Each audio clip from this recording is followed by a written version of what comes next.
প্রশ্নটা কি বলছে, p - 1/p = 8 হলে প্রমাণ করো যে p² + 1/p² = 66।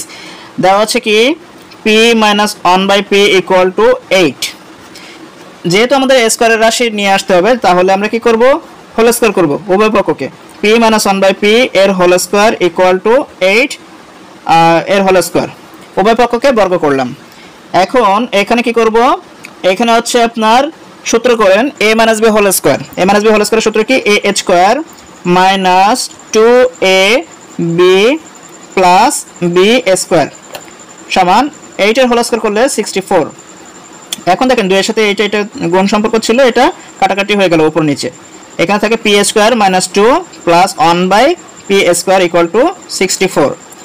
-2টা ওই পাশে নিয়ে যাব, তাহলে p² + 1/p² = 64, -2 ওই পাশে নিয়ে গেলে +2, অতএব p² + 1/p² = 66।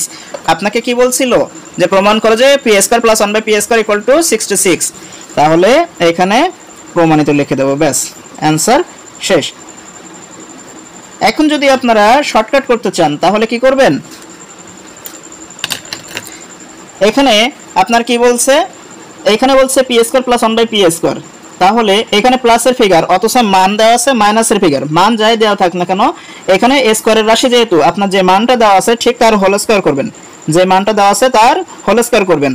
আর এখানে প্লাসের মানে আপনার প্রশ্ন দেওয়া আছে কিন্তু দেওয়া আছে অংশে মাইনাসের মান দেওয়া আছে, যেহেতু দেওয়া আছে অংশে মাইনাসের মান দেওয়া আছে তাহলে বাইরেরটা প্লাস দিবেন, ঠিক আছে। বাইরেটা প্লাস দিয়ে এবার আপনি কি করবেন, সূত্র অনুসারে যেহেতু স্কয়ারের সূত্র তাই 2 দেবেন, যদি কিউ এর সূত্র হতো তাহলে 2 দেওয়া লাগতো না, ঠিক আছে। আচ্ছা, এখন শুধুমাত্র স্কয়ারের সূত্র বলে +2 দিয়ে দেবেন অতিরিক্ত। এখন দেখেন ক্যালকুলেশন করেন, 8 8 64, 8 8 কত 64 প্লাস এখানে 2, তাহলে কত 66। এটা হলো অ্যানসার। শর্টকাটে করলে এইভাবে কাজ করবেন আর রিটার্নটা এইভাবেই। আশা করি বুঝতে পেরেছেন।